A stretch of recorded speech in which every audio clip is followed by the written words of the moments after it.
We talked to the esports team, and there was a desire to make a music video.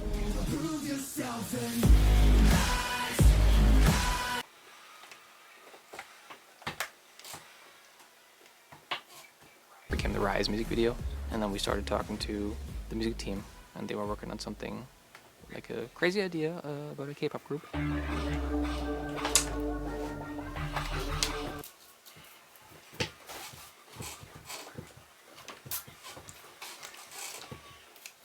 So they did 2 music videos with us, which I think are still some of the best, if not the 2 best, on our YouTube channel. Thank God, Alex and I are shit at our jobs because if we hadn't taken that extra time to develop the story, the KDA Popstars music video and the Rise music video would have never happened. So, you're welcome.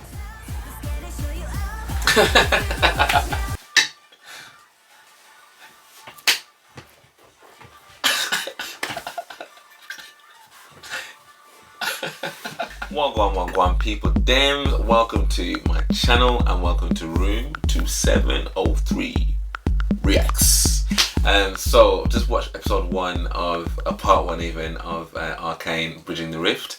This is part 2, so I'm not going to talk too much about it. I'm going to get straight into it because I really enjoyed part 1. It's just really interesting, like getting behind and understanding the site. Like, I will say one thing, you know what's really interesting actually?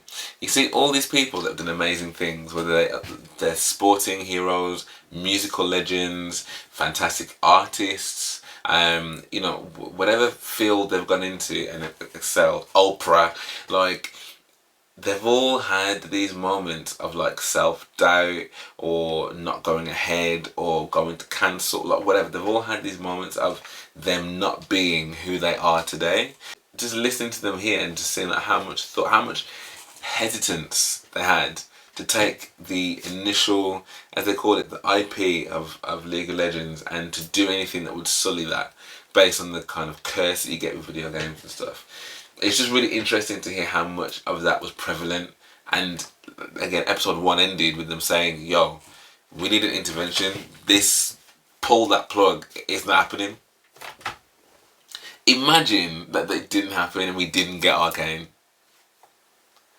Like, I'm not saying this as like a pandering thing. Like, this has been genuinely one of the best animated, and I mean, I'd even go as far to say that even if it wasn't animated, but definitely animated, one of the best animated shows I've seen ever. Like, it's amazing.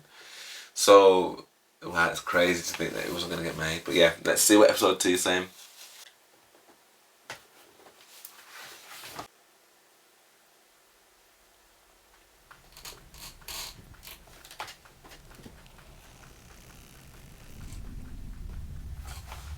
What is truth but a survivor's story? It's true, man. His story. His story. Managing Fortis is like, sometimes I feel like a band manager. Like, guys, you're doing whatever you want, but I want you on stage at this time for the concert and the gig. And they're always on time at the end. So you have to trust them. In the end.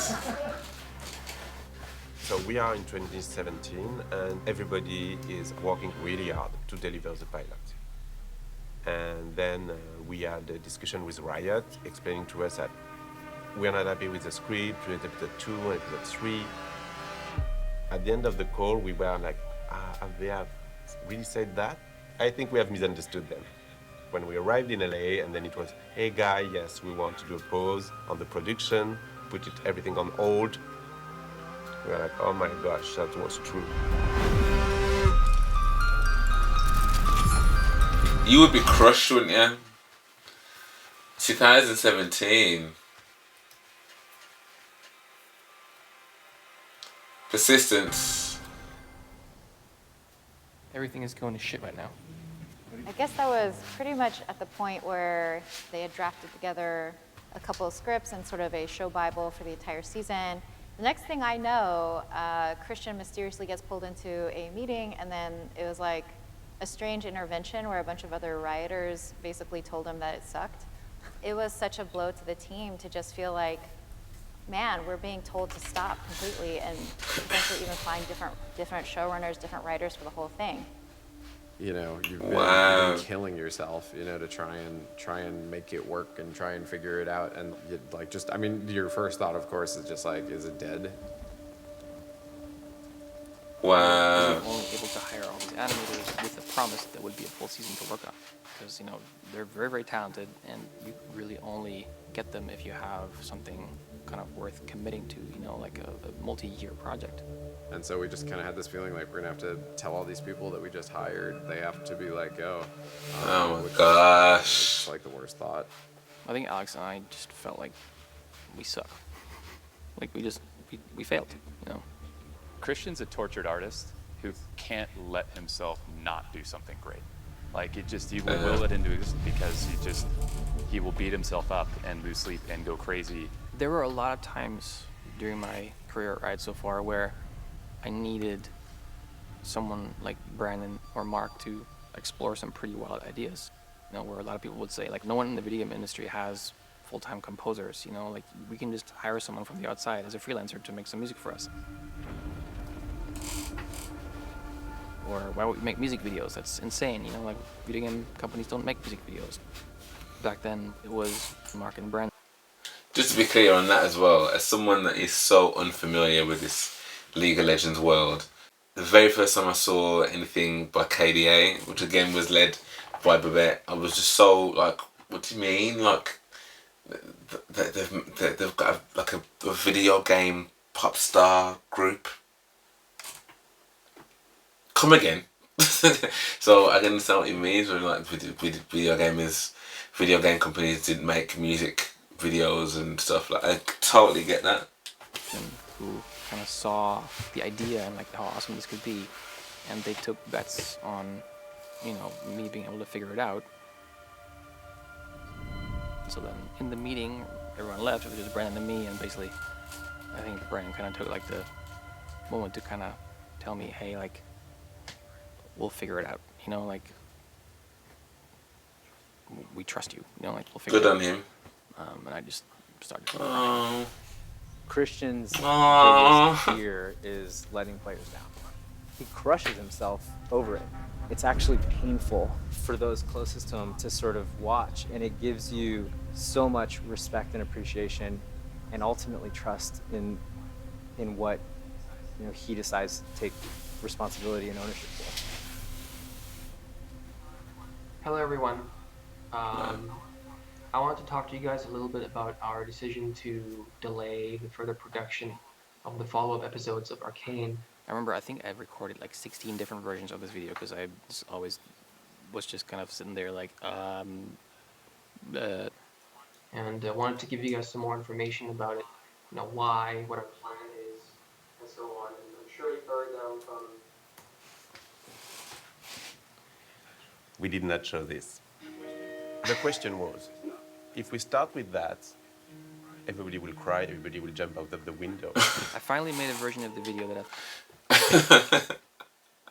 I mean, you can't dog him like that, man. Do you know what I mean? Like, from a business perspective, and having that commercial acumen, potentially that wasn't the best way to go. As authentic as it would have been, because like you said, people would have just like, we're obviously not coming back from that. Then are we? Do you know what I mean? Like, do I need to go and put my CV into the local Asda or the local Tesco? Do you know what I mean? Like, so I do understand that, but also let the man be heartfelt, man. Let them be heartfelt. and I sent it to them, only to learn a few weeks later that they were like, yeah, we never showed it to anyone because you just look so depressed. You look like you want to kill yourself. Like, how could we ever show that to anyone? So it was like a harsh time. Well, at least you did your part to be transparent, bro. You can't do any more than that. To let the team go, which is always very painful. You're not sure they're going to be able to come back, because if they go to another production, you might lose them. We knew that we wouldn't have work for them for the months to come. So we started talking to different teams at Riot and started asking people, hey, is there anything we can do, like a music video or anything that could just keep, you know, the lights on at Fortiche. We talked to the esports team, and there was a desire to make a music video.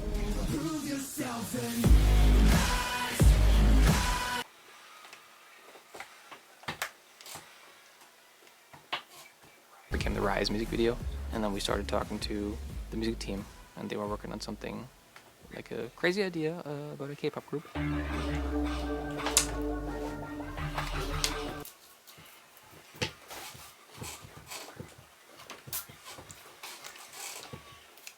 So they did 2 music videos with us, which I think are still some of the best, if not the 2 best, on our YouTube channel. Thank God, Alex and I are shit at our jobs because if we hadn't taken that extra time to develop the story, the KDA Pop Stars music video and the Rise music video would have never happened.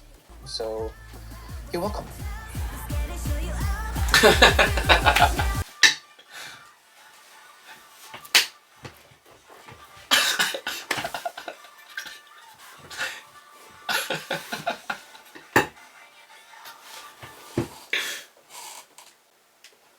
I love this series already. This is so good, and it's making me love this show and the people behind it even more.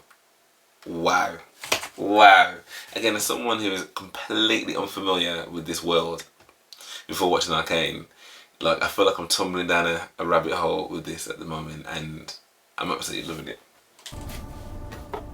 Poor cripple from the Undercity. I was an outsider the moment I stepped foot in Piltover. I didn't have the benefits of a patron or a name. I simply believed in myself. At that point, the idea was I had to replace myself as like the person in charge of figuring out the story. Of course, it was me and Alex, but I was responsible. We just knew we had to hire someone who's experienced as a showrunner and as writers and that kind of stuff. And that's what we tried to do. That takes a lot of... Except we couldn't really find anyone. 6 years ago, if you... Sorry, just to say, it takes a lot of self-awareness to be able to say, do you know what? We need to find someone else to do this. Like, and it's for the good, it's for the greater good that I would like. How much ego or lack of ego there needs to be, or even if there is an ego, an awareness of the ego to bring that back. Like, I rate this guy so much because I think that's a really hard thing for a lot of people to do, to separate themselves from what needs to happen and what they want to see happen, and their name be all up in the lights for that. That's really cool. The video company was gonna do like an animated series that is looking for like drama screenwriters. No one really showed up.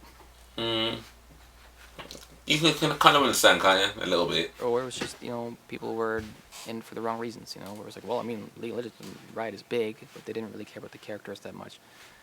So we were looking for quite a while, and at some point, we just felt like maybe we'll just kind of have to try again, but be less shitty.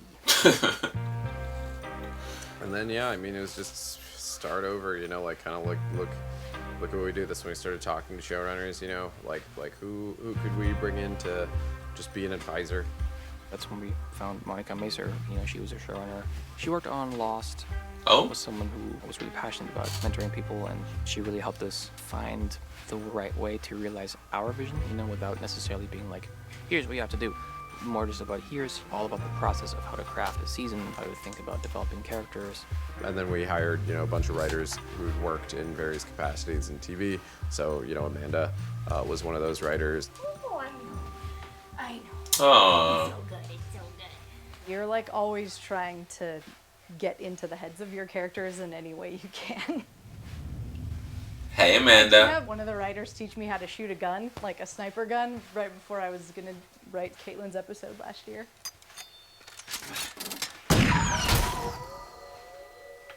That is so deep. Imagine that, like, someone that needs to write for somebody needs to have a physical interaction with something like that to help them better understand the character. Like, that is... I love that. I love that.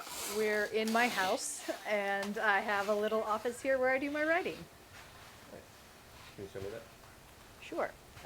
Through the kitchen, into my nook. I have these lights I turn on at night to sort of inspire me.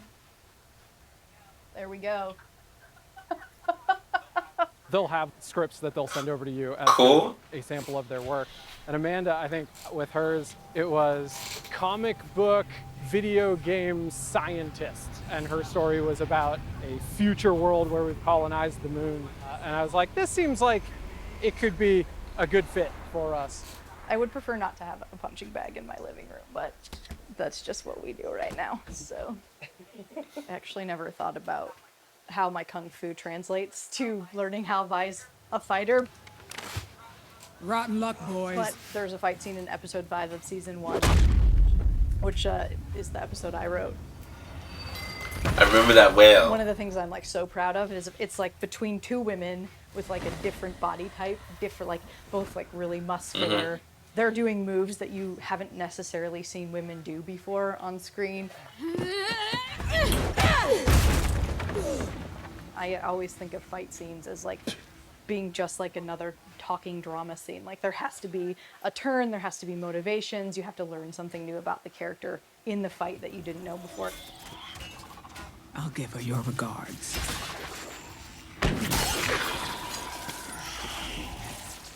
And then, of course, she's saved by another woman. 3 women in a fight scene. That's fucking dope, so. Amanda just has a really honest voice in her dialogue that is just really grounded emotionally. I remember this moment when Alex and I were really wrestling with the last words that Jinx was saying to Vi in season 1. And then, like, Amanda took the script and solved it in, like, I don't know, an hour. I thought maybe you could love me like you used to. Oh, I remember this. Even though I'm different.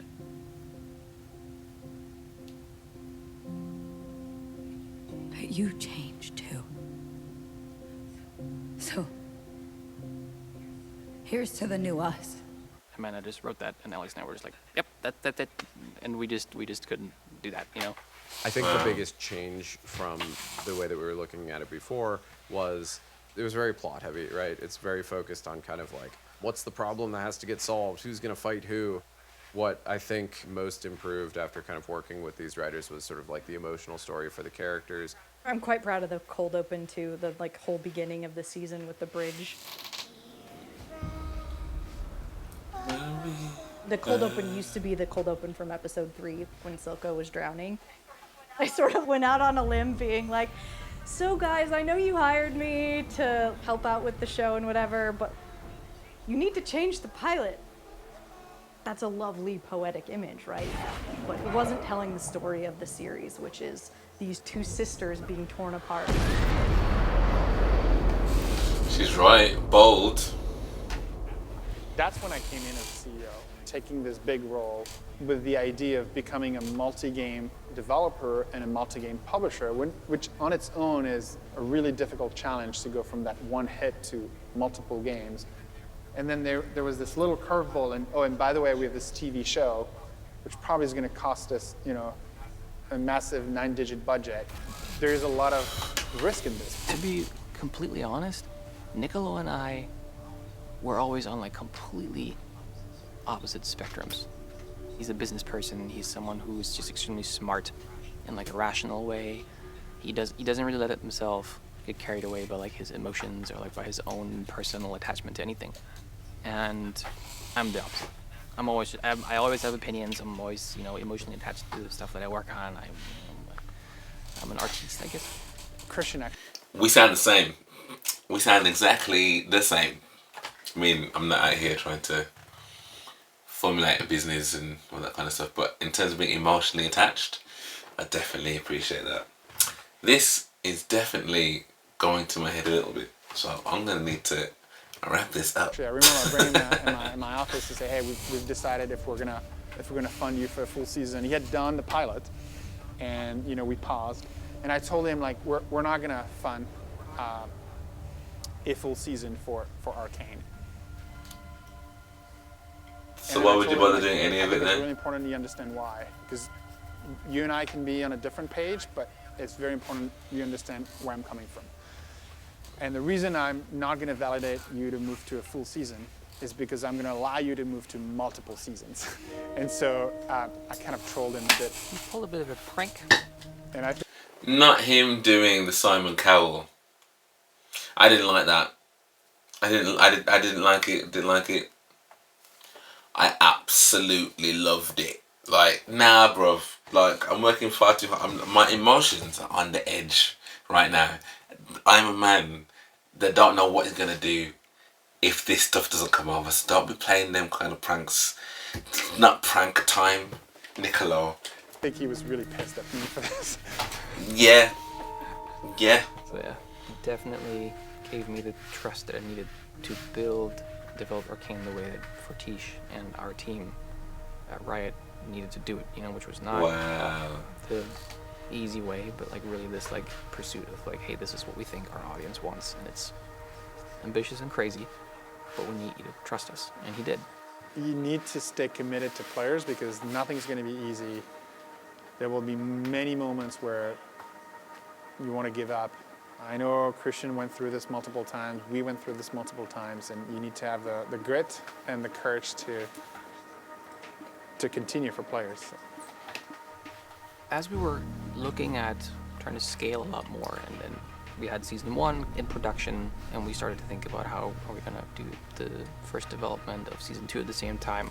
That's when we started looking for someone to help figuring out the production scale a bit more. It was tough because we couldn't find the right culture fit. A lot of people kind of shied away from like, hey, this isn't normal TV, this isn't normal animation. I think I'm just gonna go, you know, insert any animation studio out there, right? But finally, one time I got connected with a woman named Melinda Dilger. Hey guys, come on in. Welcome to Casa de Dilger. Oh, we like Casa de Dilger. Here We like for Casa de COVID. Dilger. This is Willie Nelson. He's the boss of Arcane right here. He's in all the meetings. He loves it. He loves his job. Aww. I just love He's talking to proper her. She had cute. such a warm energy. She just also Yeah, had she does. experience. Like, I mentioned some of the issues that we were dealing with, and she seemed unfazed by it. This is where all my meetings happen. It's very exciting. This is where I burn off my energy, and I got that when I worked on Mary Poppins Returns, which is kind of cool. Yeah. I remember Yeah, it's very sitting down cool. all of the stakeholders, and I think I literally told them, you better not fuck this up. I like her, she's awesome. If you fuck this up, I'm gonna kill you. I was producing by the time I was 24. That was when I was really young. I worked on Darkwing Duck. That was my very first animated show to be on as production assistant. Sorry, did she just say Darkwing Duck? And Darkwing Duck. Listen, I had a Darkwing Duck figurine, yeah. The dude with the fedora and the cape, and that's amazing. That is amazing. Assistant. I was working on Goof Troop, Aladdin. I won an Aladdin. Emmy Award. That's kind of a big deal right here. This is very proud of this. Very nice. I know whenever people tell me, they're like, oh my gosh, I watched that as a child. Yeah. I'm like, oh, I'm so old. But it's okay. It's okay. It is okay. You know, now everybody looks at me and they say, we're so glad we have somebody with so much experience on the show, which really equates to old, but it's okay. You know. Really equates to It's old. a very young company. Seasoned. All right, I think you've had enough, man. Yeah, the team health when I first started wasn't so great. Everyone was like, I was like, man, this team, they need some loving. They need some loving. Making the show that we kind of set out with Arcane, you know, with the right designs for these characters that work in our IP, you know, this fantasy world. The pursuit of creative work is complex. If your expectation is that you're gonna work on something creatively where you're gonna have no pressure or no feeling of like being overwhelmed at times, then you're working on something the world is gonna forget. By then, I think I was super exhausted because I was like 3 years into the project or something. I know Christian was exhausted, Alex was beat, and like she brought in that new energy and just sort of this like, yep, let's pick it up and let's go. How are you guys feeling? You're exhausted, right? Are you okay to keep going? From what I was hearing, it was just taking them a long time to kind of get their bearings. And let's face it, Fortiche, our animation partner studio in Paris, they had also never produced a series. So you have a bunch of newbies trying to figure this out, and lo and behold, it is really a difficult process, and it's a challenging one, even for those of us that have been in the business for a really long time. You missed a really long, important strategy meeting that answers all the questions of the universe. That was a Rosebud meeting. For Riot and beyond. The Rosebud You're meeting. missing the Rosebud. Melinda was always someone that is extremely inspiring to the team and creating a team atmosphere where it's okay when things are tough, as long as you just kind of believe in the team and have the right dream together. Like, well, you can get everything in New York. Like, oh, gee. Oh, God, I can't. Oh. See, you guys didn't think you'd be on behind the scenes, and here you are. There's Eric Bergman, our post supervisor. Hey. Eric's used to all the publicity. Eric, you're on mute. See, this is what we do every Zoom call. Hello. Somebody's always on mute. Standard. Yeah. Nice to meet you. I just came in and kind of rolled up my sleeves and went from department by department, just trying to get everybody together and get to know each individual on the team as a person. This is a French studio and there's no wine, but you have IPA. It's like there's two teams, the beer team and the wine team. Well, where's the wine? And that's part of building teams. Which team would you be on? And then you can start to actually solve the problems. Dig deep. That's what you got to do. So this is our production schedule. Oh my gosh. In March of 2020, that's when this started. And then it goes all the way through the last episode. Because this is the first series Riot's ever done, a lot of things are getting figured out and developed as we go along in production.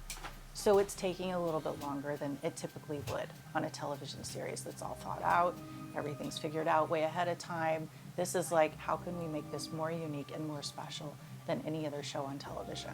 Let's take our time and do it right. Yeah. And if it takes us a little bit longer to get those scripts done, that's what we do. There's a natural balance of power, and you just gave everybody nukes. Congratulations, you fucked up, right? This is the thing that's always been a little fuzzy to me, is just kind of how we end this episode with the Victor Singe thing. Yes, I would love to bring Vi back into Caitlin's mind in this episode in some way. I wrote like something about missing Vi that I have not solved yet either.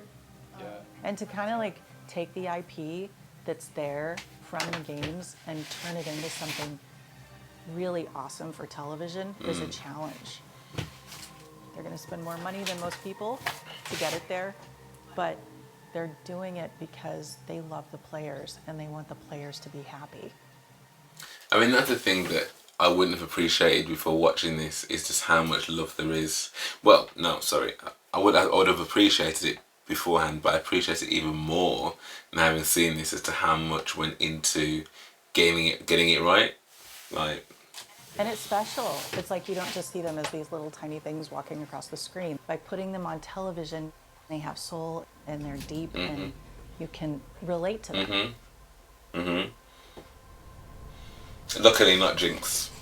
As much as I love her, but I don't want to be some serial killing, one of the biggest unhinged questions person. we had though was, can this be sustained over 6 hours? Will people watch something like this and fall into the immersion of the animation? Do you actually have that quality to mesmerize an audience by staring at two characters, not saying a word? Remember that moment? It's all between them and the air and the emotions. Everything's unsaid. We all want to take animation to this place of mature drama, subtlety and nuance, style and innovation, but it doesn't exist, and I think we together can do it.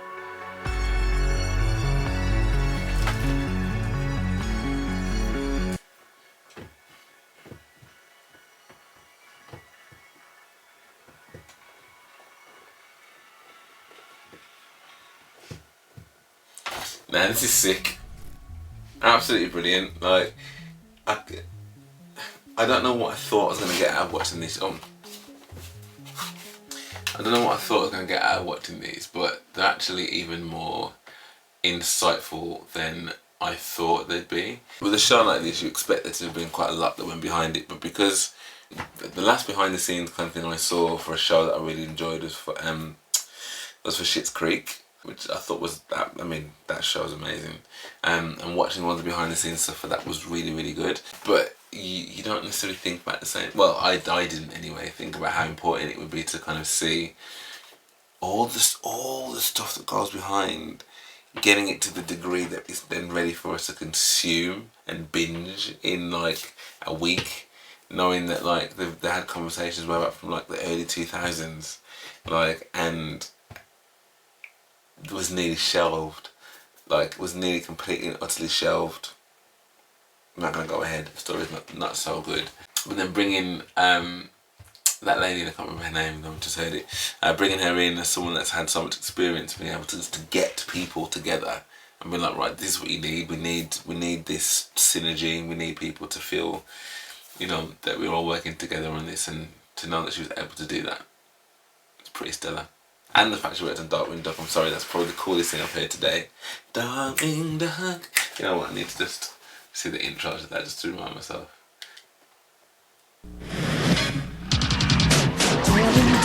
Mystery, chippy and right, swoops out of the shadows, darkly of the night. Somewhere some villain schemes, but his number's up. 3, 2, 1. Darkwing Duck. When there's trouble, you call DW. Darkwing Duck. Let's get dangerous. Darkwing Duck. Darkwing Duck. Cloud of smoke and he appears, the master of surprise. Who's that cunning mind behind the shadowy disguise? Nobody knows for sure. Bad guys are out of luck. Here comes Darkwing Duck. Look out! When there's trouble, you call DW. Darkwing Duck. Let's get dangerous. Darkwing Duck. Better watch out, you bad boys. Darkwing Duck. Big tune. Big tune. I can't believe I remember that. No, really. Wow, brilliant. What a way to end that. Babette, thank you. Thank you for recommending this. This has been really, really good, and it helps to kind of get a good kind of semblance of like how the different houses that have come together to make this have come together, how KDA even was formed, and how that wasn't even near a thing. Like, yeah, really, really useful. Has really made me fall in love with it a little bit more.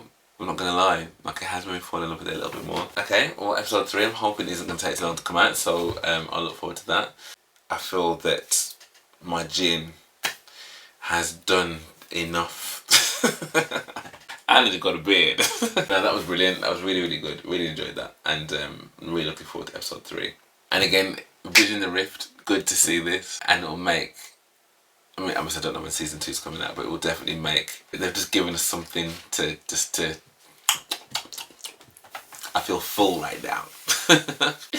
Okay, wicked. Well, thank you for watching. If you liked this, then please do give me a like. If you want to, and subscribe if you want to, because it will help the channel. And yeah, I just look forward to seeing you all on the next one. Hopefully. Thanks.